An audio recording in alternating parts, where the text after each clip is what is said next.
Hello, everyone. Welcome back, or if you are new, welcome in to the Mindfulness Podcast series.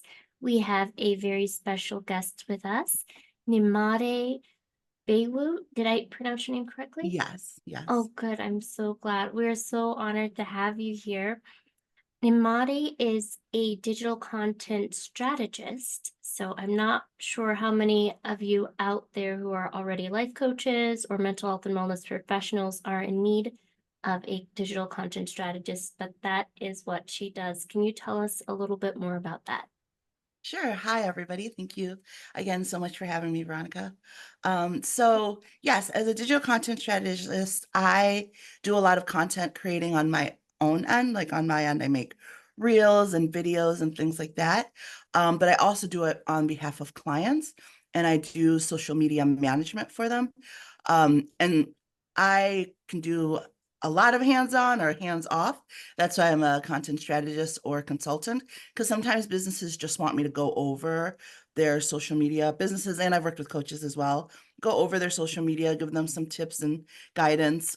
Sometimes they want me to come in and make them a whole content strategy, and a content calendar as far as like what to post and when. And then sometimes they're like, I don't even want to think about it. Here are the keys. You run the show. And so I do that as well, where I do the full social media management for them. I love it.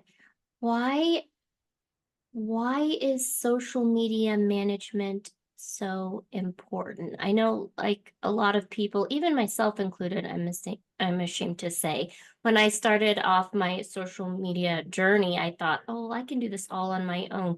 What's the difference between someone doing it on their own versus what a person would get out of working with you? And then what have your clients said after having worked with you?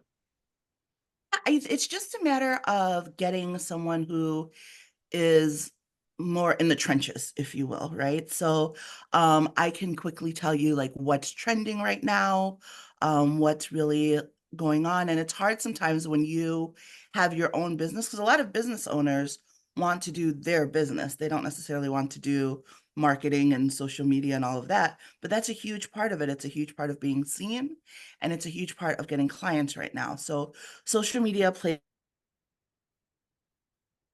a really big role. And so if you don't really have the know-how on where to go with that, sometimes it can be difficult. It can seem like you're spinning your wheels. You'll see people blowing up, and you're like, why do they have all those followers? And I don't. And there's everyone out there, right, who's like, oh, I know the secret. I know the secret to it. And there are definitely some rules and tips and tricks. The first step, though, is just figuring out like where you want to land and what you want to be like. Do you want to be a brand of you being you? Is there a certain brand image you want? Figuring out that and then sticking to that voice is really important. So having a either like a consultant or having someone manage it helps with that, because they can say like, okay, these posts are going to be geared towards this. So for example, one of my clients is a coach as well. So we figured out like what type of messages she wants to bring in and to also send and have out there for people who are looking up her page. So we figured out different types of posts to have, a mix of videos and a mix of still shots, the consistency, things like that, stuff that people don't necessarily think of that really does play a role. And then most important, where I would suggest getting someone to manage versus doing it yourself, is that a lot of times people forget about the engagement aspect of it. You can post all Mm. day, but if you don't have like hashtags for people to find you, and also if you're not going around and liking and sharing and commenting on other people's stuff, that's not going to bring people to you. So like even with my own page, put out like I block out time in the day, like 30 minutes, where I'm just like, it seems like I'm mindless scrolling, and I am a little bit, but I'm also Yeah. using that time to engage. I'm making sure I'm mindlessly scrolling in topics that matter to me, so that I'm leaving comments there, and then it's bringing people to my page. So that's something that's really important that I make sure to tell clients to do. And then your other question, which was, how do clients feel after working with me? Thankfully, great. I've gotten great reviews. And I've done everything from just coming on, just having a consultation with them where we just do a deep dive. We look at their social media. I've done where I've just made the content strategy for them and content calendar. I've also done where I've just done engagement. Some people are like, we can make this stuff, we just don't have time to do the engagement. Mhm. And I've done full management, and I've also done it. I have clients who are long term, month to month, and I've had 3 month clients, 1 month. So I'm really flexible based on what the clients need. And sometimes clients need that as well because they don't know what they need. Sometimes we start off low 1 month and we're like, okay, we need more services the next month. Sometimes we start off with like the full Monty and they're like, okay, well, I can take some of this on and we can adjust it. I love that. That's so it sounds like a lot of what you do is helping entrepreneurs create and cultivate their brand, find their voice, and then you take the skills and expertise that you have to bring to the table and save them time because Mhm. they're not trying to do all of those things themselves from scratch. Yes, yes. And I really enjoy it. And I like that, I'm working with entrepreneurs and businesses. I just signed a contract with the School of Music in Delaware, which I'm really excited about because music was really important to me growing up. I played the viola and I did a lot with music. So I'm really excited to take over their social media and really help increase their presence around Delaware. So looking forward to it. Congratulations. That's Thank you. exciting. Thanks. Yeah. I did want to ask you another question around the two key topics that I wanted to talk with you a little bit about and pick your brain around while we have you here is female entrepreneurship and then being your own hype person. I know you work with a lot of female entrepreneurs. What is the biggest piece of advice that you would give someone, a woman who's interested in starting her own business? Oh, there's so much. I think the thing that you have to, first and foremost, at the highest of all of it, I think is believing in yourself and knowing your value and your worth. And I know that that sounds so cliche, but there are so many aspects of entrepreneurship where, listen, it's going to feel like a hot mess. You're going to be like, what am I doing? Like, this is awful. But if you underneath it all know your value and your worth, then it makes it a little bit easier, right? So, like, when you have clients who say no, you know that their no means that you guys aren't synced. It doesn't mean that you aren't great at your job or that you don't know what you're doing and that's why they're not hiring you. Maybe it's a money issue, maybe it's a time issue, whatever their reason is, you know that their no doesn't take away from your value, just means that you have to keep looking until you find someone who does see your value. And that's also really important with pay, which was a huge, and I still work on it, a huge struggle with it, which is charging and knowing your worth and not devaluing yourself just to get a sale, which is really hard in the beginning months. You just want to be like, okay, give me pennies. I don't care. I have to pay rent. But that, taking all those pennies leaves you with not enough room for the quarters and the dollars, which is what you really need. So sometimes you have to say no to smaller yeses, which can be really difficult. But again, if you know your value, even though you know right now your bank account has $0 and you could use those pennies, you also know that your value and what you bring to the table is worth more than that. And like I said, it's something that I've struggled with. I've literally had clients say you charge way too little for what you offer. I'm like, Do I know, but I need clients. yeah. So but that is something I would definitely say is like know your value, know your worth, and just keep that at the forefront of your mind with all your conversations and your business dealings. I love how you brought that back full circle to the knowing your worth. And then at the same time, just because you have a quality service that you offer and someone doesn't recognize that, doesn't necessarily devalue what you're doing. And like a lot of what you seem to be doing with your marketing is taking good quality content or services that people offer and making that visible, making it transparent when they're advertising. Yeah, and really knowing your audience. And that's the thing too with social media is that I know like the audience that is scrolling through and mostly just want pictures and isn't really reading comments on Instagram is different than your audience on Facebook, who are probably going to read longer comments because it's at the top of the picture and that crowd tends to be more of the engaging and they want to have more of the conversation. So like what I post might be a little bit different, or I at least know in the back of my mind, because one of the great things about Meta is that you can combine the two and post in both places for one. I already know though in my mind or have an idea where that post is going to gain more traction based on the audience that it's Mhm. being sent to. Mm. I guess that that kind of answers the next question I was going to ask you, which is what do you think the biggest challenges a lot of people face as entrepreneurs? And please add to this. What I'm hearing is ignorance or, just like not knowing what to do next. Like you mentioned the fact that even just the platforms are structured differently. So what might work really well on one platform isn't necessarily going to perform well on another. Mhm. Yeah, I would say that, like, just knowing your audience in general. So, because not as important as social media it is, and as much as I think everyone should be on social media, you also have to know, like, if your target audience is going to be more organic and you have to meet more people in person, but you still want to bring it back to social media because that's where people are going to go to check for you first. And that's why it's also important to really sort of know what your brand voice is in social media. Like, is it the voice of your business? In which case it should have a certain tone, a flow. You still want to make it personal because that's the thing with social media. At the end of the day, people invest in people. They don't really invest in businesses, especially on a social space, right? They really go like, oh, that business. They do sometimes, but you'll get more engagement if they're like, oh, I like that person. So whatever you can do to bring it and make it more personal, if it works for your business. Now, there are some businesses where you don't want it personal. You want it very much like hands off. These are products, these are blah, blah, blah.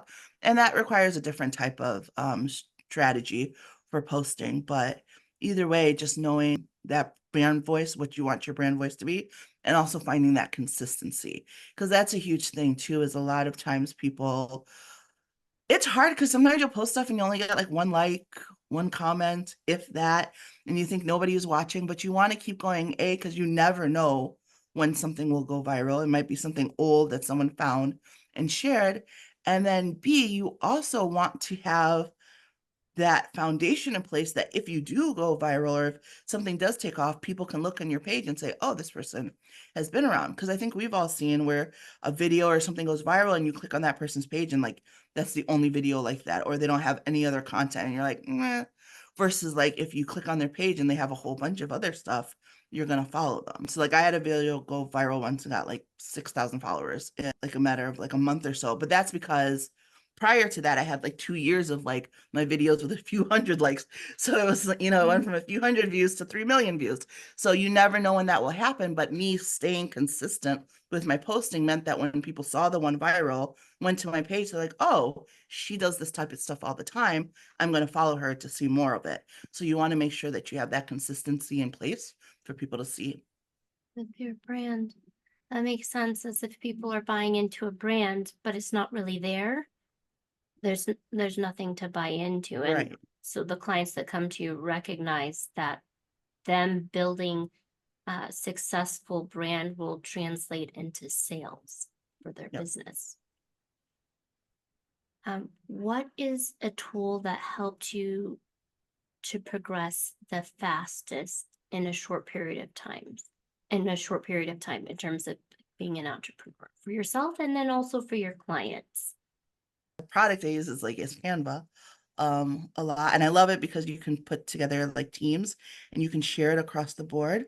Because something that's really important for me is making sure that the clients are getting what they want and having those conversations. And something I'll say in the beginning is like, please be nitpicky. Like, don't tell me like, oh, this is cool or that's fine when it's not, because something I'm good at is establishing different voices, but I need to know what yours is first. Because obviously, otherwise, my natural voice and tone of how I make things and do things is going to come across.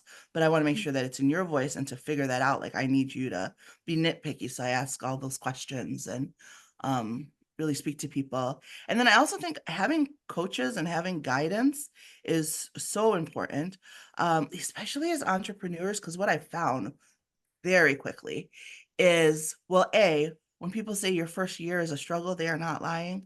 And even if you think you have everything all like, oh, I got this, you don't. There's still going to be so many things that come across that you're like, oh my goodness. And it's really easy to feel like, oh, this was a terrible decision. What am I doing?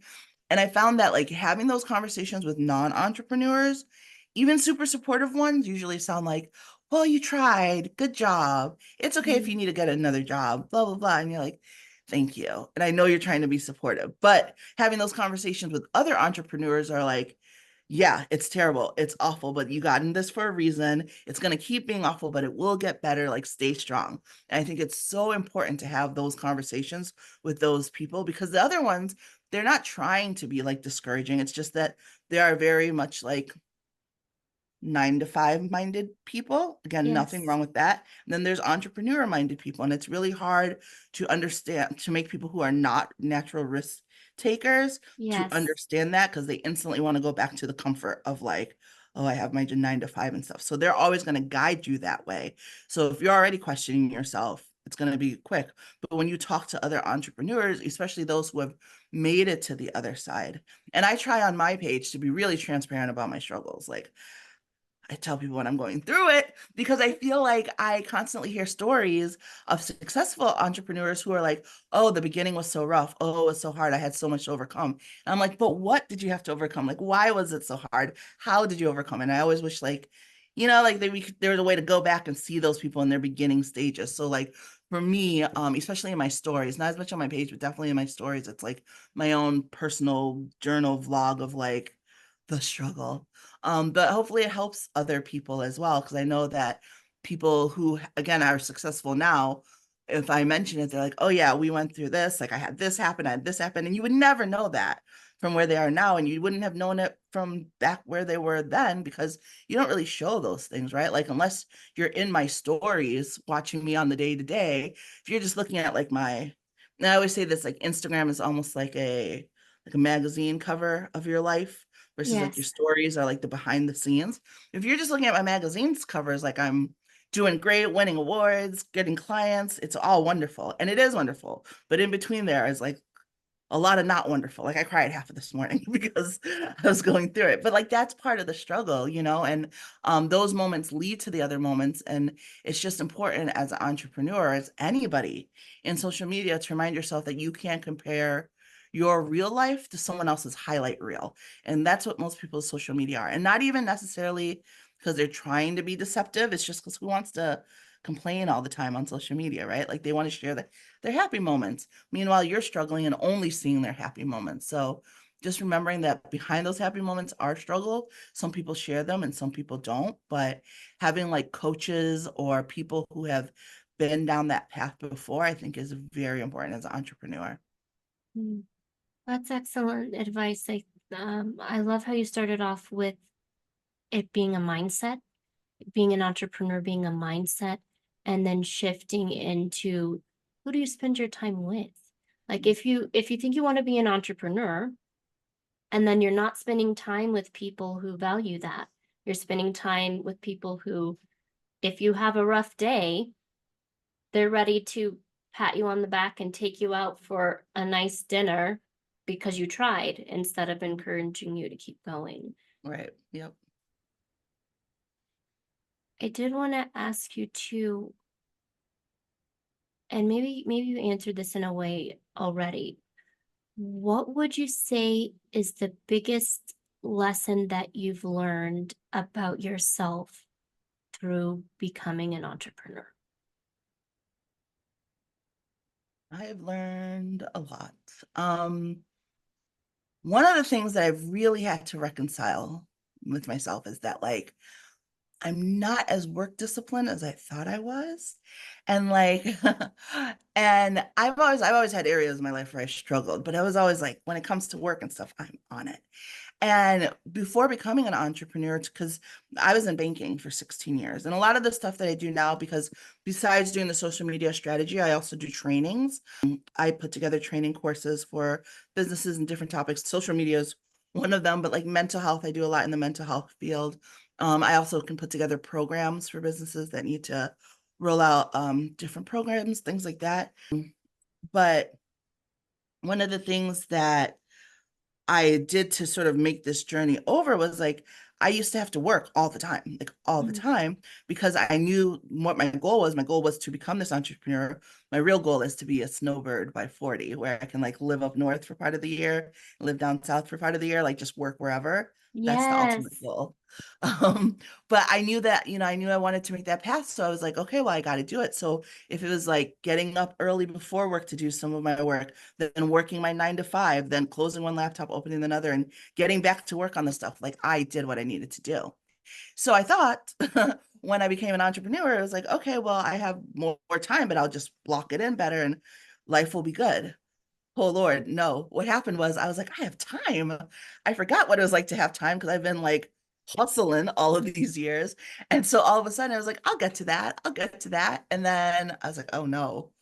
Oh wow, we really have to like put myself like back on that structured schedule. Like I can't just let myself be like, I'll get to it. It's like, no, you're gonna do this time and this that time. And as much as we all complain, like, oh, why do we have to like clock out for lunch and clock out for breaks and all those things that we hate into 9 to 5, like I realized I need to put some of those back in place for my real life. Like I needed to impose that level of discipline on myself. Because if I just told myself I'd get to it, it was usually like, and we'll get to it tomorrow because we're really into this K drama right now. So just like finding out that I needed to rethink my discipline around my work now that the only person I was really being held accountable to was myself. I love that. That's such a key phrase. I feel like a lot of people will throw around like, "Oh, I need to be more disciplined. I need more discipline." And then you meet a lot of entrepreneurs who are also um, maybe not self-proclaimed workaholics, but everyone who knows them would call them that. Yeah. And and then we get into this phase where we're just working with no break, and then all of a sudden you can't think anymore. And you're sitting down and maybe the TV's on and you're beating yourself up the entire time it's on. You're not even really relaxing. But Mhm. to have that structure to help balance Yeah, everything and that's out. huge. And even putting in like that rest structure, because that's the thing is I am a little bit of a workaholic. Like when I get in my modes, like I'll work and I'll even days where I'm like, oh, I'm not gonna do anything. I'll still like you'll talk to me and I'll be like, oh, I haven't done anything today. Meanwhile, I've sent like 3 emails. I've put together like my clock of what I've done versus what I haven't done. And that's something that I and my therapist have been working through because I really will say I haven't done anything when I've done quite a bit. So now I have to make like lists. Because I'll make a to-do list, but I've started making a done list because what will happen is on my to-do list, I will know there's a few key things I want to get done that day. And for whatever reason, if I don't get them done that day, I'll say like, oh, I didn't do anything today. Meanwhile, I may have gotten 10 other things on the list done. So now to remind myself, like at the end of the day, I have to be like, well, here's what I did do. But also putting in that time for rest is really important because I find that if I feel drained or exhausted, but I try to like push through it, it doesn't feel the same as when I give myself a day, like, okay, I'm just not gonna do anything. Because even the times where like you don't push through it and you're like, oh, but you spend the whole day thinking like I should be doing this and I should be doing that.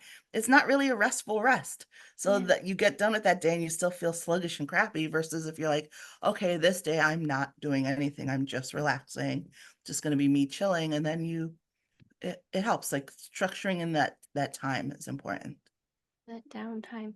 Yeah, it's Mhm. like taking time out for yourself can still be counted as productive time.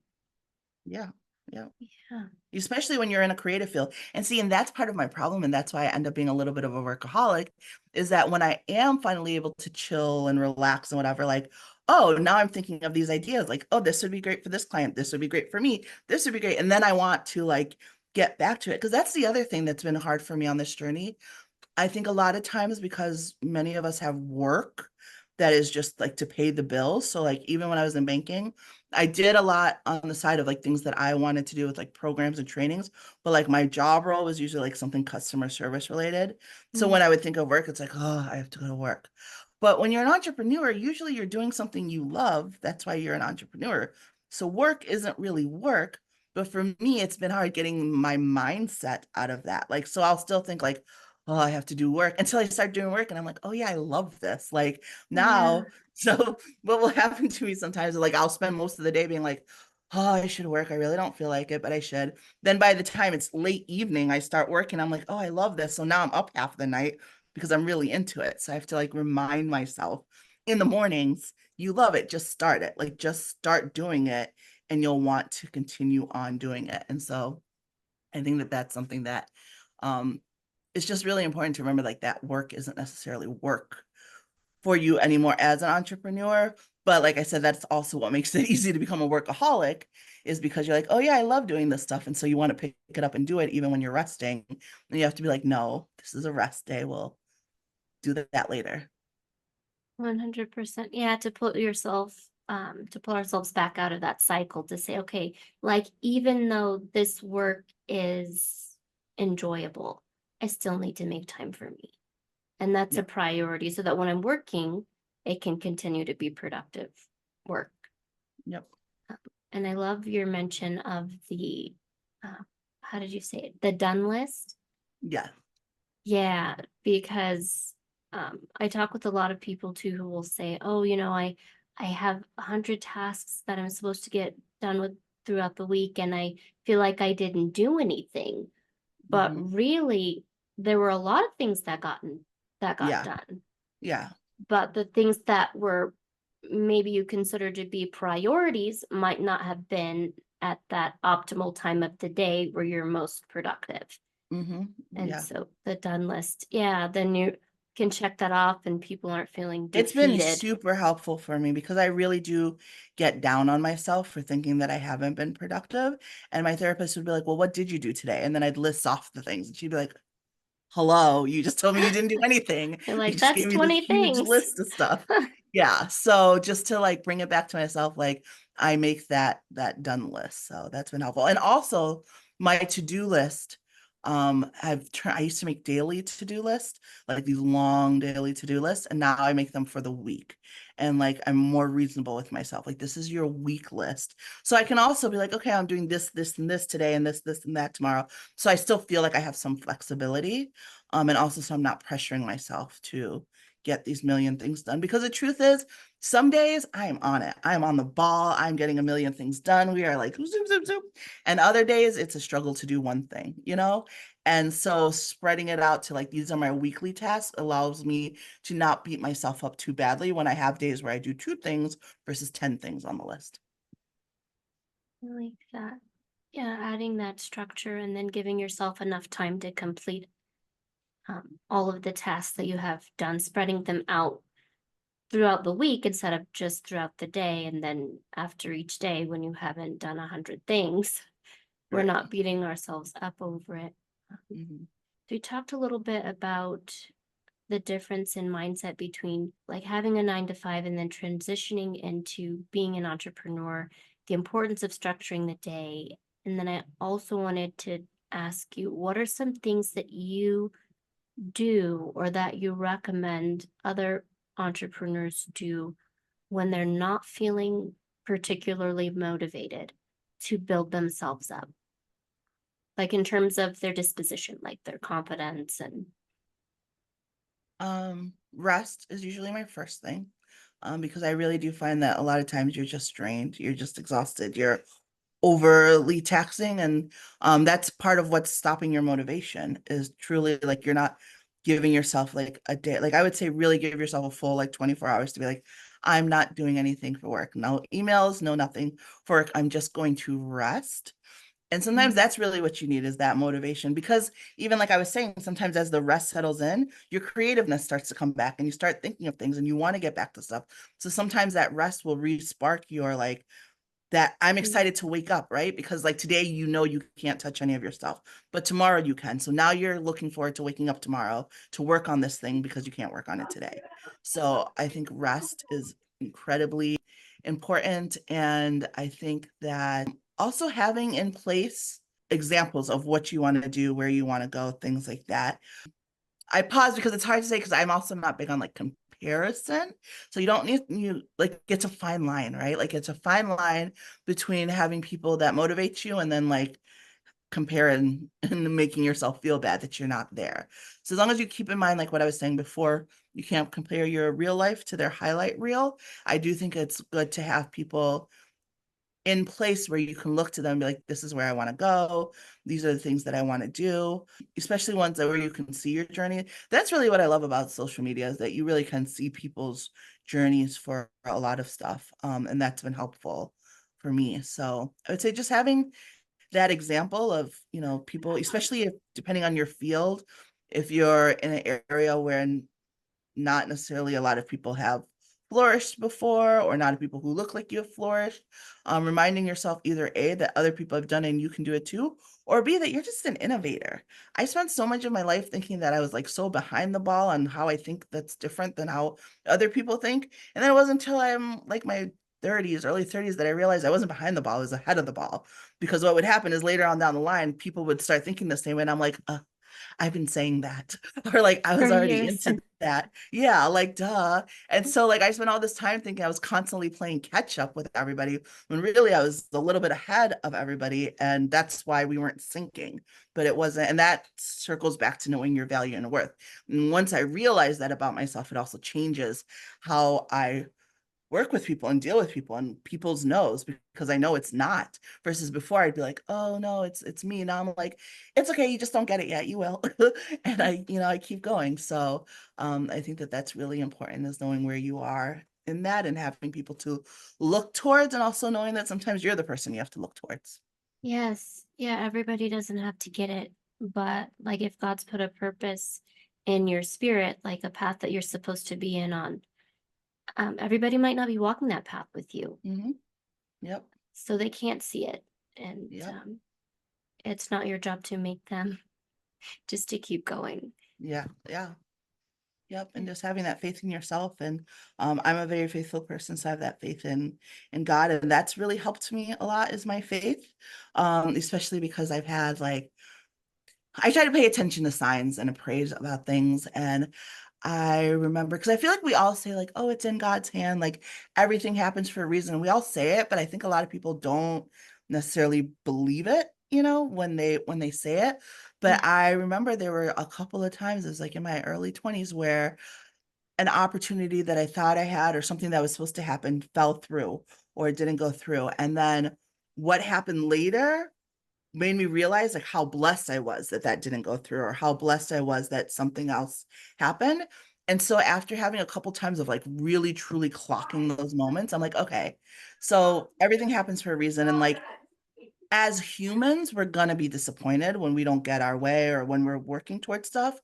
But for me, I have such a sense of security and knowing that like, as long as I'm doing what I'm supposed to do, right? Heaven helps those who help themselves. So as long as I'm doing what I am supposed to do to the best of my ability, what happens from there is in God's hand. So if things work out great, great, they were supposed to. If things don't, that means there's another opportunity coming my way. And again, we're human, so I'm allowed to feel like disappointed if I don't get the promotion, or disappointed if I don't get the thing, but like my bounce back is so quick, because I know like, okay, but something better is coming. So I just have to keep going. So the only time I really get down on myself is when I know that I didn't do what I needed to do to Mm. prepare for that. Because one of my favorite phrases, like, luck is when opportunity meets preparation. Yeah. And you can say the same thing for blessings. Blessings are when opportunity meets preparation. And a lot of times people don't realize the opportunities presented to them because they haven't prepared for them. Like, your wildest dream could come through and present itself, but if you haven't done like the groundwork for it to be able to take up that opportunity, it's going to pass you by, and you're going to wonder like, oh, why couldn't this have happened? So for Yeah. me, it's just really making sure that you're doing everything in your power to work towards the goals that you want. And then after that, for me, it's in God's hands. So it's comforting to me anyways. Yeah, that God's in control and you did the best you could, and then at the end of the day, we're all human. But yeah, but at the same time that we're all human, and sometimes we're going to have days when we don't show up the way that we wish we had, but we still have to be able to forgive ourselves. And then, like you said, pick it back up and say, okay, how did you put it? Blessing is when preparation and Yeah. meets Yeah. opportunity. Yep. Yeah, to be ready for that. Hmm. Yeah, a lot of people say it with luck, but I think it counts. To me, like luck and blessings are the same, different sides of the same coin. However, people say it, like more religious people say, like, oh, I'm blessed. Non will say, like, oh, I'm so lucky. But to me, it's all from a place of See, blessing. Like, to me, luck is blessing, and or both of them are opportunity meeting preparation. yes, I would agree with that too. Oh my gosh. Thank you so much. Nyemade for, am I saying your name correctly? Yeah, yeah. Oh, good. Thank you so much, Nyemade, for coming on the show with us and sharing today. If you guys haven't had the opportunity to check out Nyemade's social media page, it's phenomenal. And I would encourage you to, like, if you feel like you're struggling in your journey as an entrepreneur and getting your name out there, you feel like you're reaching out to people and nobody's being responsive, to just give her a call and see what opportunities you guys can create together, how that can serve you, Yeah, having someone yeah, who knows what they're doing in that marketing space. absolutely. I'm happy to help. You can just send me an email or a DM. My social media, I'm that African butterfly across everything, to make it easy to find me, or at Gmail. But yeah, just reach out to me. I'm happy to connect with you. Awesome. Thank you again. And thank you guys so much for watching. I will leave Nyemade's information below and I will see you in the next episode. Thank Bye, you. guys.